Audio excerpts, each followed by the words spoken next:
every murder, there are clues. Vital evidence that points to who the killer is and how they killed. It wasn't a normal crime scene. Forensics were crucial. Every contact leaves a trace. It's down to detectives, crime scene investigators, and forensic experts to piece those clues together. It's like trying to do a jigsaw when you haven't got the picture on the box. Using cutting-edge techniques and the power of science. His jeans had the profile of the crime scene on them. I know that he had knelt down on the soil. To convict the killers. We've got to find him and catch him. He's probably the most dangerous person I've prosecuted.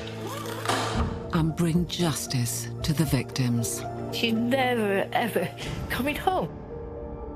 She'll never be forgotten, ever. In this episode, a woman's body is found in a woodland beauty spot. I just knew it was Karen, and I remember just falling on the floor. I couldn't take note of anything. A quiet village is shaken to its core. This sent terror through this community. People were scared. Detectives on the hunt for a vicious murderer, but short of clues. We had no DNA, we had no fingerprints, we had no witnesses. Where would we get our evidence from to prove who'd done that murder? This is Forensics, Catching the Killer.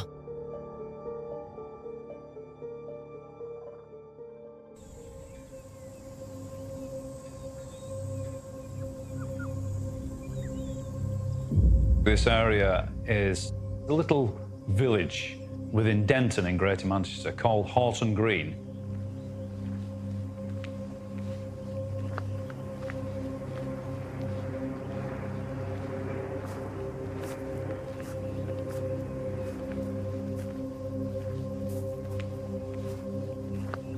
The area where the woodland is, it was commonly known or locally known as Bluebell Wood or Gibraltar Wood, and was a bit of a local beauty spot where you got dog walkers, people just enjoying going for a walk.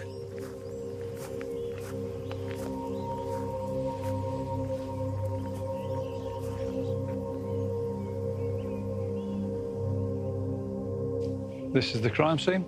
This is where Karen's body was located on that Saturday morning.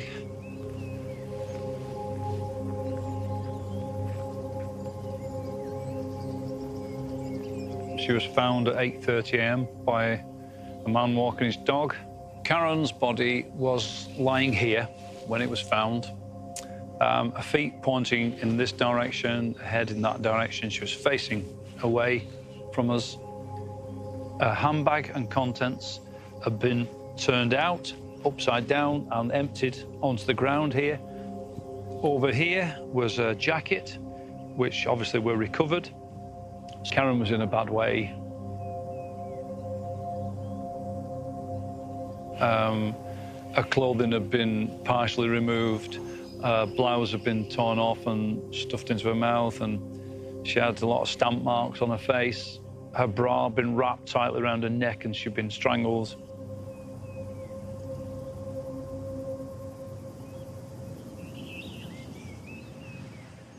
In April 2002, Detective Chief Inspector Tony Cook was appointed Senior Investigating Officer on the Karen Doubleday murder case.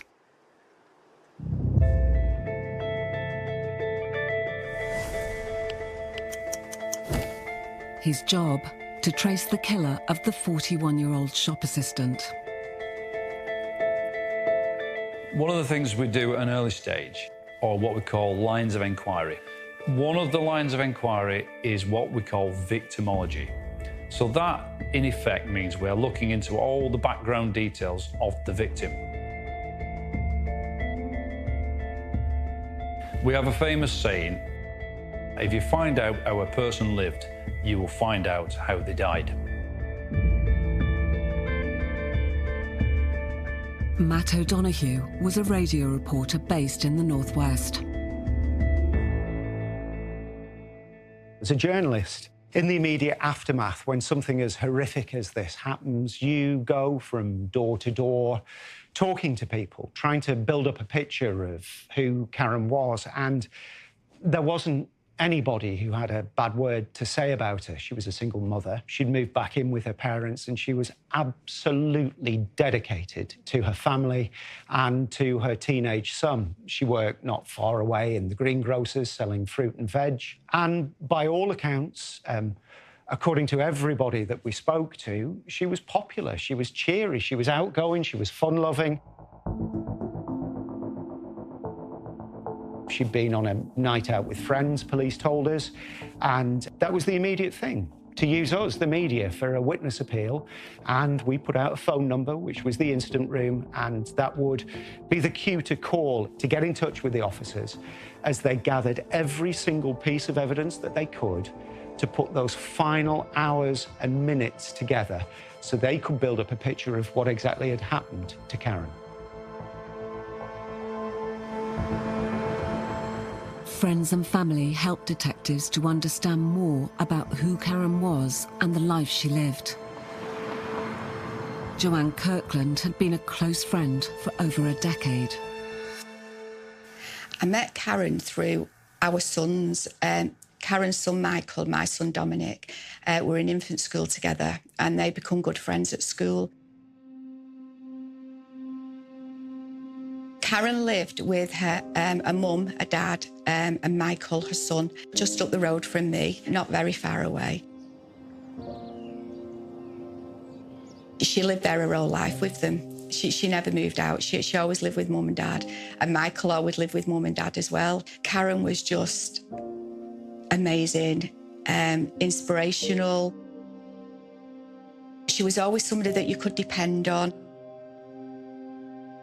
I could ring her at 1, 2 o'clock in the morning and she'd pick her phone up and just listen to me, you know, and she was just an amazing, amazing friend. We spoke every single day, sometimes a couple of times a day on the phone we spoke. On the Saturday morning, it was quite early, my mum rung me and she said that there was all police on Manor Road at the top. It had all been cordoned off. She said somebody's saying that they found a body. So I immediately rung Karen's mum. Well, actually, just to speak to Karen to say what's going on, because it was near Karen's house. And her mum said that she hadn't come home, and I knew that the minute Karen's mum said that, I just knew it was Karen. Because there's just no way she would not have gone home, and there's no way if she had been staying out, you know, she'd have told mum and dad that she was, you know, she weren't coming home, she was staying out that night, but I just knew. The terrible truth was confirmed all too soon. Karen's mum rung and she spoke to my mum, and my mum just went white. And I said to her, "It's definitely Karen, isn't it?" And my mum said, "Yeah." And I remember just falling on the floor and my dad picking me up. And I couldn't take note of anything. During the day, you can pretend it's not real. You can hope it's not real. But then as soon as that, you know, it's real, isn't it? And you just have to deal with it then.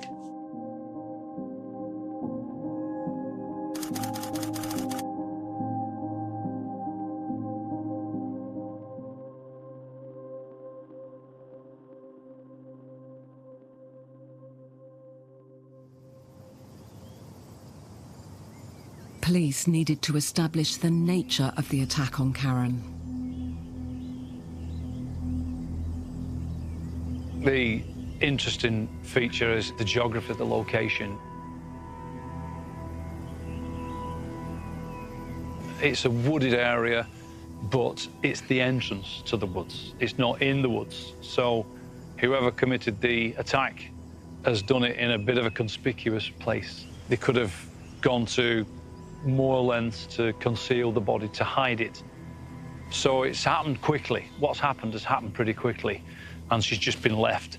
Although, importantly, it looks like there's been an element of staging as well, because it's been made to look like a robbery or a sex attack gone wrong.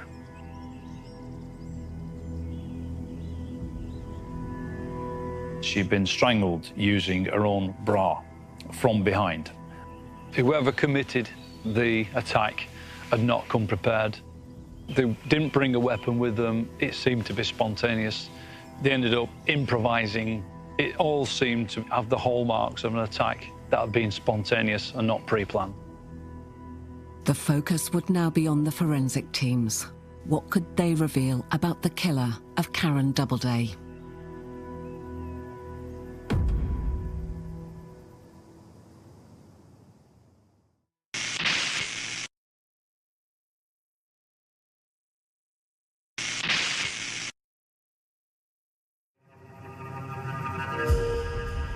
April 2002, and the body of 41-year-old Karen Doubleday had been found in woodland in Manchester's leafy eastern fringe.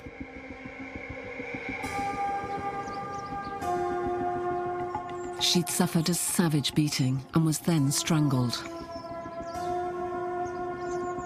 Karen was just yards from her home.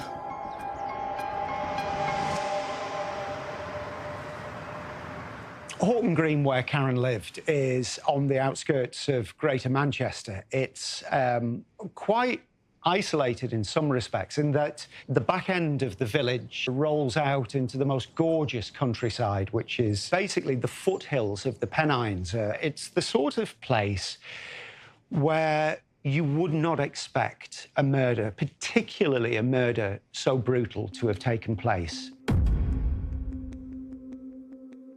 This was a single mother who was much liked, and in an area like this where these sorts of things are not commonplace, this sent terror through this community. People were scared.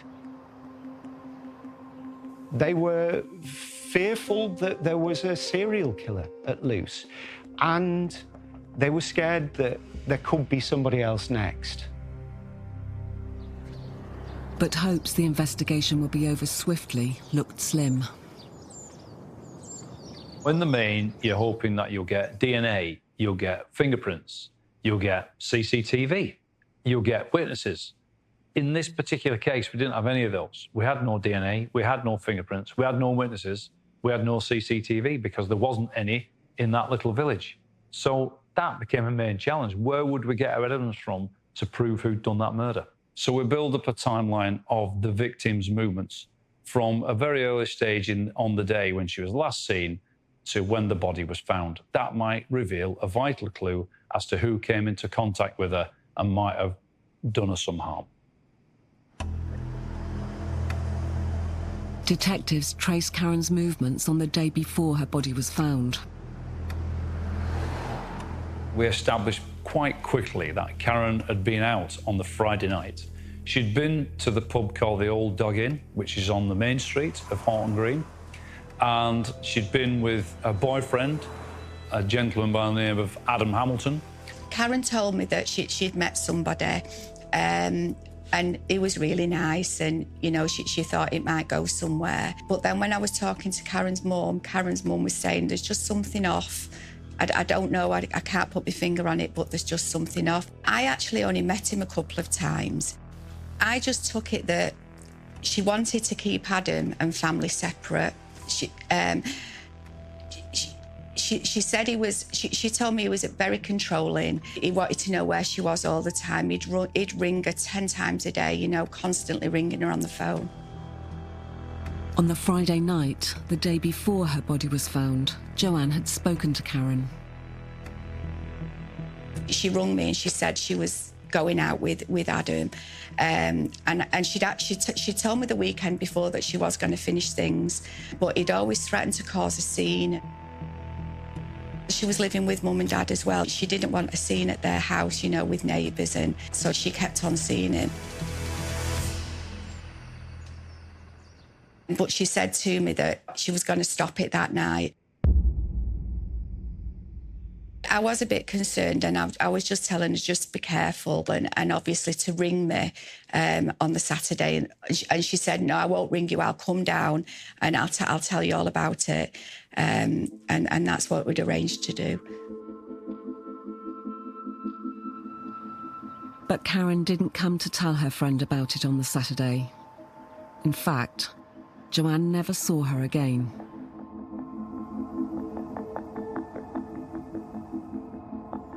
And after Karen's body had been found, Adam Hamilton didn't seem as concerned as friends and family expected him to be. Even when we knew it was Karen, he didn't even go and see Karen's mum and dad, ring, nothing at all. He claimed to have loved her and he cared about her an awful lot and wanted to spend the rest of his life with her. But that just speaks volumes, doesn't it? Hamilton was clearly someone the police needed to investigate. What exactly had he and Karen been doing the previous evening? They'd been in the pub from around about 9 p.m. that night and left round about closing time, 11:15, 11:30 p.m. According to Hamilton, he and Karen had gone into his flat. According to him then, she left him about 1:15 a.m. He followed her to the car park, kissed her goodnight, and she walked off towards her home address on her own. That was the last time he saw her. Hamilton, who was originally from North Wales, lived in a flat in the centre of Horton Green. We conducted a lot of inquiries into Adam Hamilton, who he was, did he have any previous convictions, his movements on that night, what was happening in his life, was he violent, had he got any previous record of attacking females.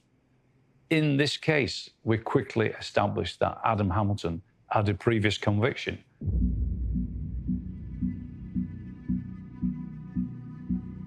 For an attack a number of years ago on a young girl who he'd met in a pub and who'd spurned his advances, and he waited outside and he ended up attacking her and stabbed her with a knife, so which he got a term of imprisonment for. So that was a major piece of information for us, because it showed us that Hamilton had a tendency to be violent.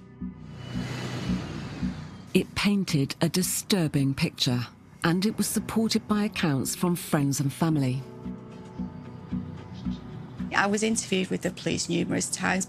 I just told the police, like, the way, you know, that she told me, like, the way that he controlled her and, you know, the way that she'd wanted to finish things, and he'd said he'd cause a scene if she did, the way she felt uncomfortable with him at times. I made a very, very early decision, in fact, the first day, that Adam Hamilton needs to be made a suspect. He was the last person to see her alive, and he had this previous conviction for an assault on female. So that was a key decision. Hamilton was questioned as police searched for more evidence. We then send a team, plus forensic examiners and experts, to his flat to go through it with a fine-tooth comb to look for any trace evidence and seize any items we think might be useful to the investigation. That would include his clothing, particularly his clothing he wore on the night Karen went missing and was murdered. What we also found out about Adam Hamilton is that he was seeing somebody else as well as Karen. So he was having a relationship with another female, and she bought him a pair of jeans, which became a crucial clue in the investigation. And what was key to that is that this was a brand new pair of jeans. We recovered that brand new pair of jeans that he'd been wearing, he told us he'd been wearing on the night of that Friday night when he'd been out with Karen and was the last person to see her alive. We recovered those forensically, and of significance, there was an obvious dirt stain on one of the knees. Now, we knew that whoever had committed the murder had knelt down behind Karen in order to strangle her. So the knee having a soil stain on it was really significant. Here I am, I've got a pair of jeans with a soil stain on, I've got a crime scene, I've got a suspect. I want to link the three together, but in standard forensic, there wasn't really an expert in soil who could match one bit of soil to another, i.e. match the jeans to the crime scene. It seemed like this beauty spot could be the key to solving the mystery of who had killed Karen Doubleday.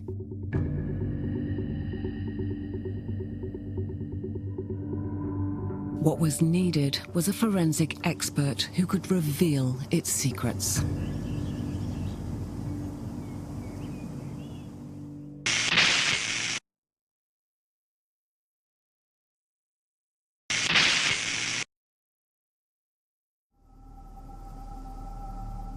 April 2002. And 41-year-old single mum Karen Doubleday had been murdered. Her body had been found in woodland in Greater Manchester. She'd been brutally beaten and strangled. Now, just 3 days since her murder, police already had a suspect. It was very, very quickly, within just a few days, that police were saying that her killer was known to her. When the cameras and the microphones went off, we were told that they had a prime suspect, that it was somebody close to Karen, and that they had arrested him within a matter of days of this happening. And that man was Adam Hamilton.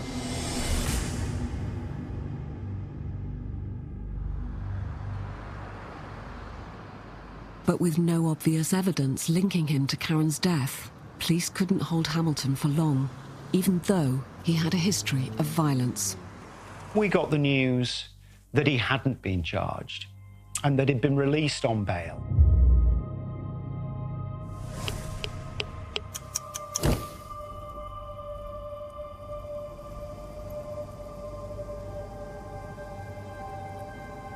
And it was frustrating for that community to know that the man who was the last person to see Karen alive, to know that this person who was effectively the police prime suspect was back out on their streets. This dangerous man was back walking amongst them.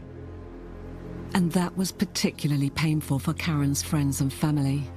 They not only believed he'd murdered her, they felt Hamilton had dishonoured Karen too.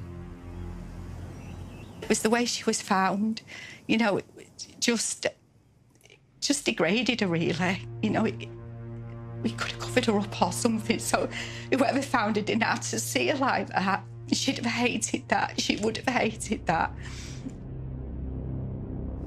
With no direct eyewitness evidence, forensics would need to play a crucial role in investigating Karen's murder.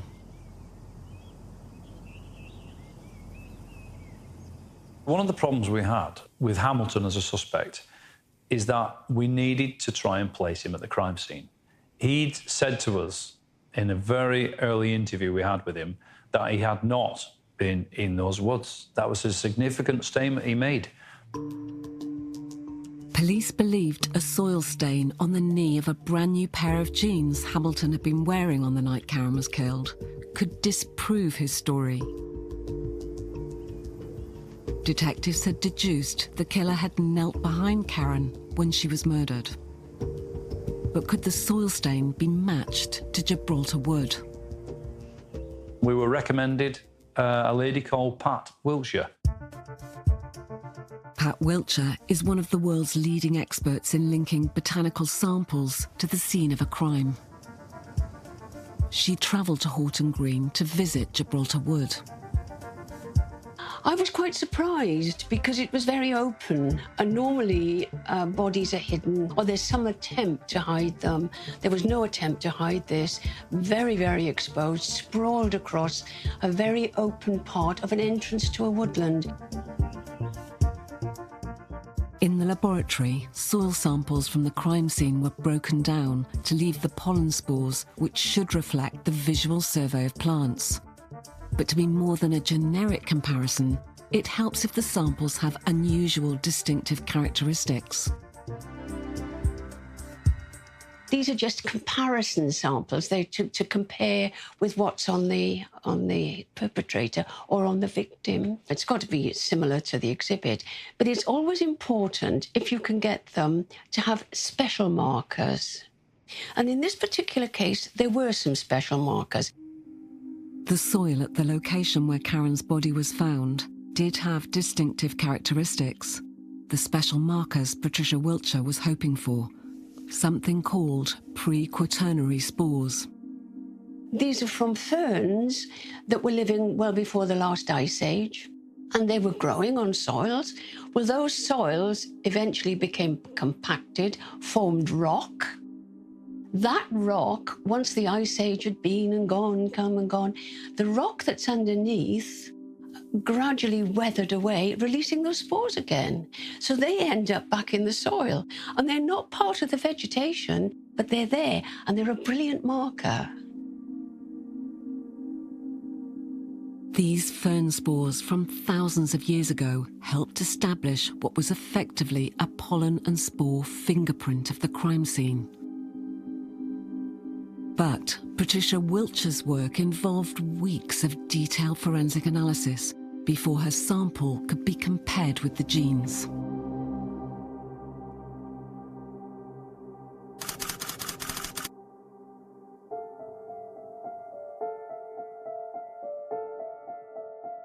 It appeared from the surface, from an outsider's perspective, that the investigation effectively had gone cold.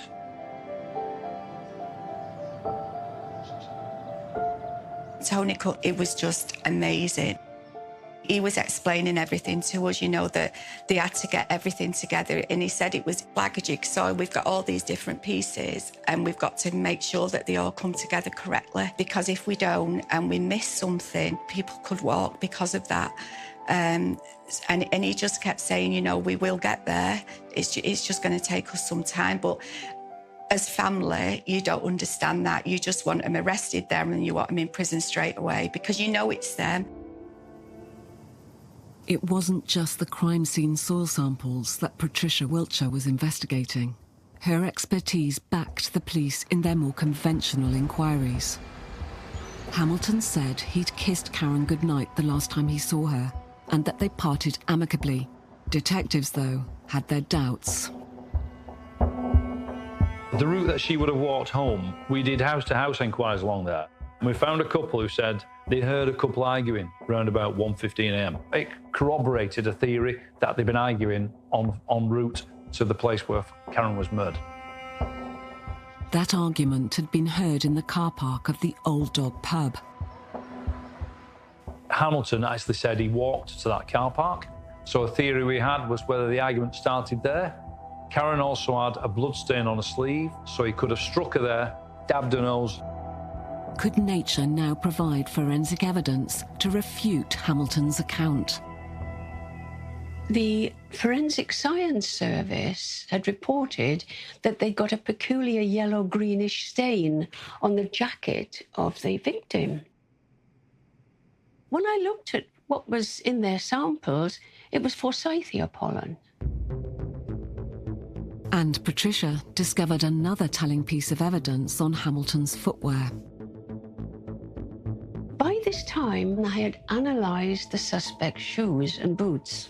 I was really perturbed because one shoe had an enormous amount of dandelion pollen on it. The other shoe had only a tiny amount of it, and I thought, that's weird. But the victim's right shoulder had all this Forsythia pollen on it. When we went to the pub yard, it was eureka.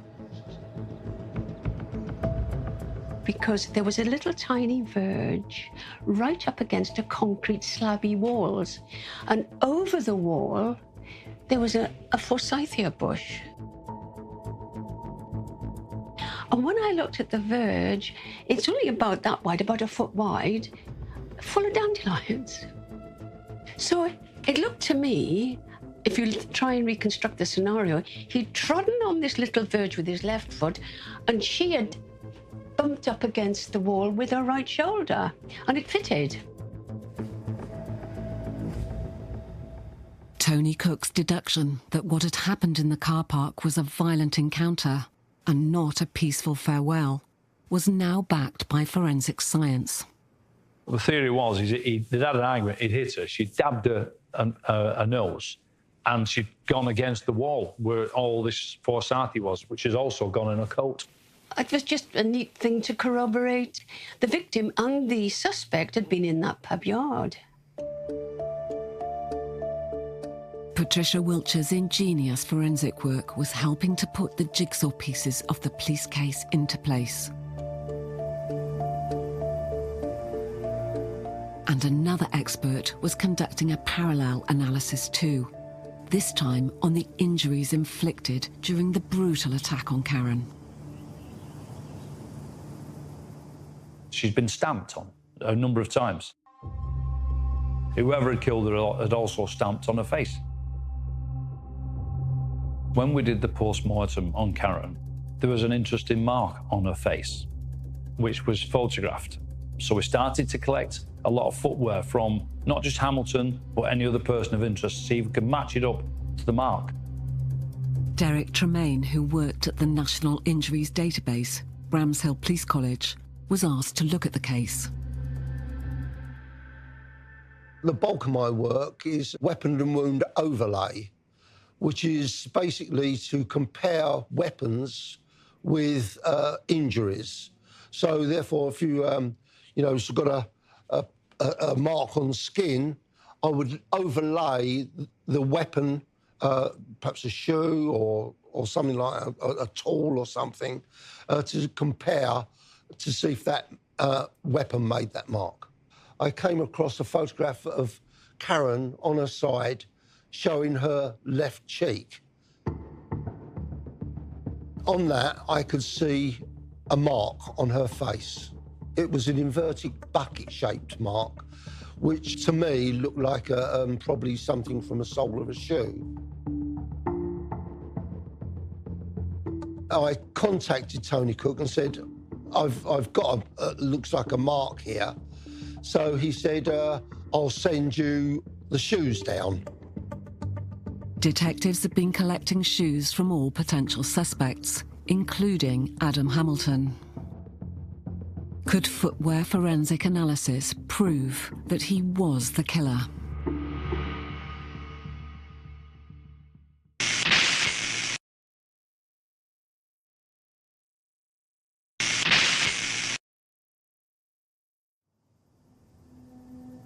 Mum of one, Karen Doubleday, had been murdered in Gibraltar Wood in the village of Horton Green in Greater Manchester.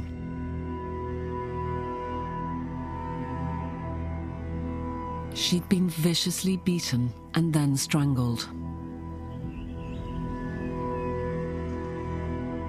World-renowned forensic paleontologist Patricia Wiltshire had been brought in to work on the case. My function is when they get someone, has he been to that place or has she been to that place? And that's what I want to focus on. Patricia's painstaking work had established a pollen and spore fingerprint of the soil where Karen's body had been found.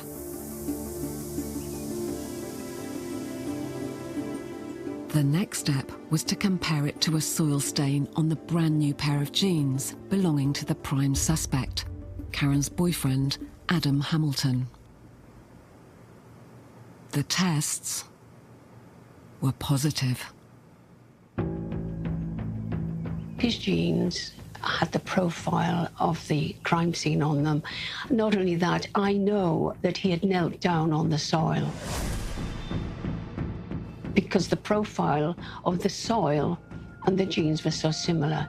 But don't forget, legs are three-dimensional, and he'd bumped into vegetation as well. So I got other things from other parts of the legs. That was a eureka moment. She said she could match the soil on the jeans to the crime scene.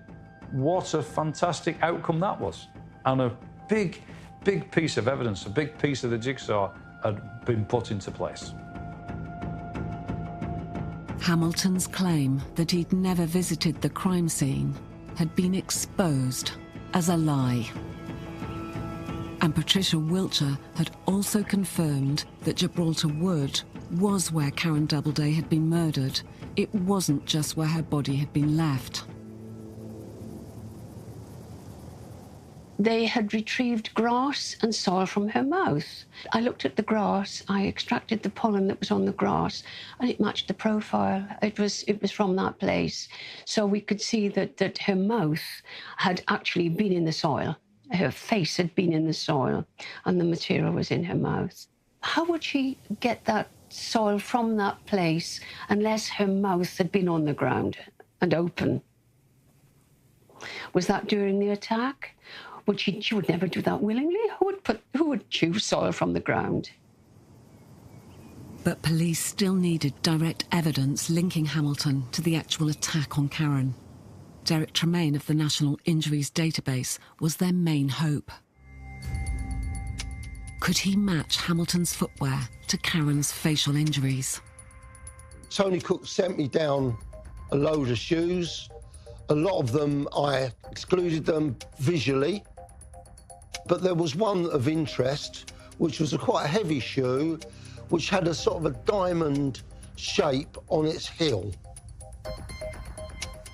I scanned that in to a computer, then overlaid that image onto the image of the injury on Karen.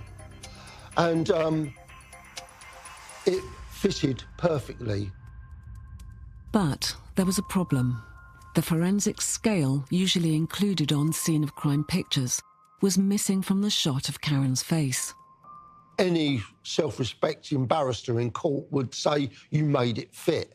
So therefore we had to find some way of getting a scale onto the picture. Karen was strangled with an item of clothing, which was used as a ligature, and over that was a silver chain, which was pulled fairly tight, and on the end was a pendant. So I then went to the police and said to them, have you still got that chain? They said, yes. I said, can you photograph that with a scale, please?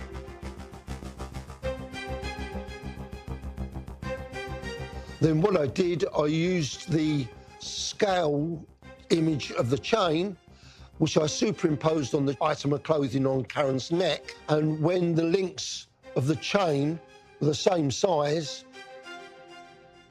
I knew that that scale was the right size to put onto the picture. Once I had a scale on the scene photograph of Karen, I could then do an overlay, and it fitted perfectly. Now I had a link to that shoe. Derek told me he thought he'd found a match with the mark on Karen's face and some footwear that we'd submitted to him for examination. And of course, he said the match was an exact match and the footwear belonged to Adam Hamilton. So that was a major breakthrough for us and a defining moment in the investigation. The footwear linked Hamilton directly to Karen's injuries. It was the final piece in the complicated jigsaw Tony Cook had been trying to put together. We had the fact that he was the last person to see her alive. We had the fact that he told us he'd never been to the scene of Gibraltar Wood, and we can prove that he had been with the evidence from Patricia Wiltshire. His story just did not stack up. Pieced together, all this evidence gave us a prosecution case, which we're happy to take to court.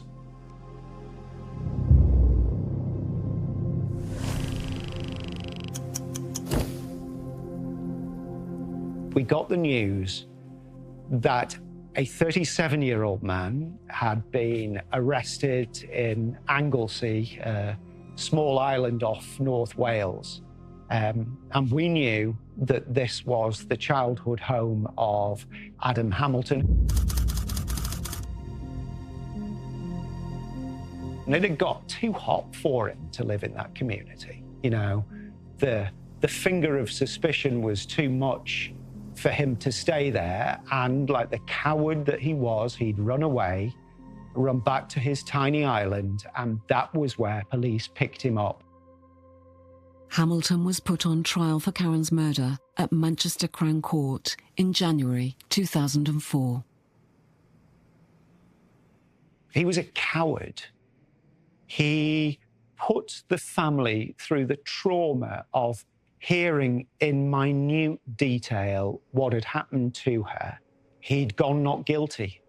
He forced them to listen to that.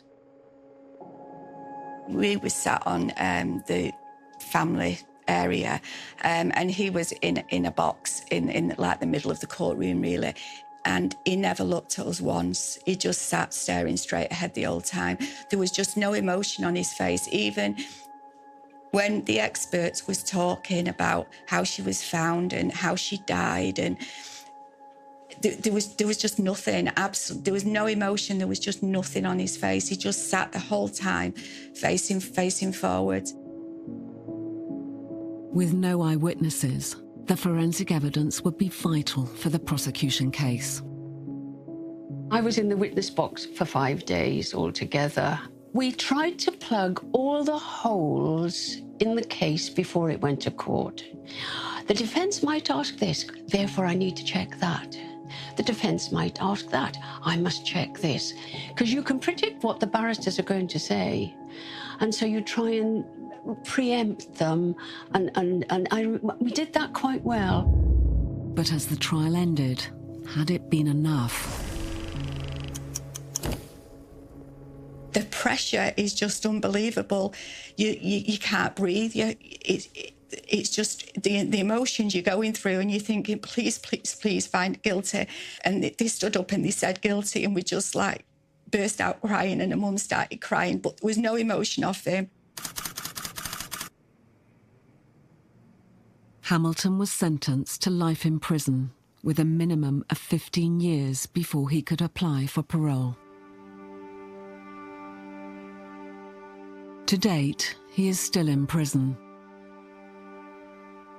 If it wasn't for the experts, if it wasn't for Pat, if it wasn't for Derek, there is no doubt that police would have had to have left Adam Hamilton free, and who knows what he would have done then, emboldened by the fact that effectively he committed murder and he got away with it.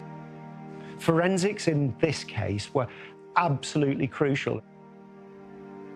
There were a lot of doubters at the time, a lot, but we hung on him there, and I'm glad we put our faith in Pat Wiltshire and Derek Tremaine, because they came through at the end and did exactly what we asked them to do.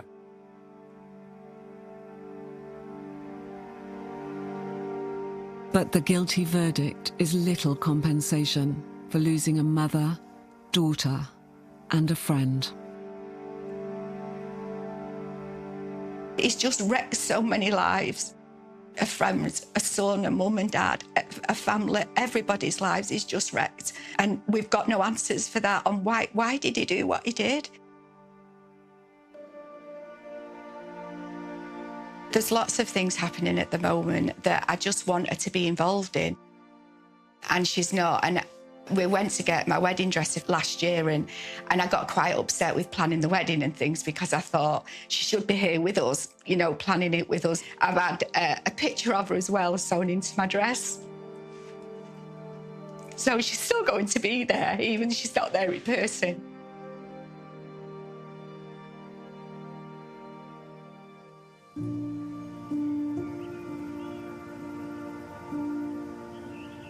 She's just left a huge hole that will never, ever, ever be filled, ever. She'll never be forgotten, ever. Never. She gave us too much to remember, to forget.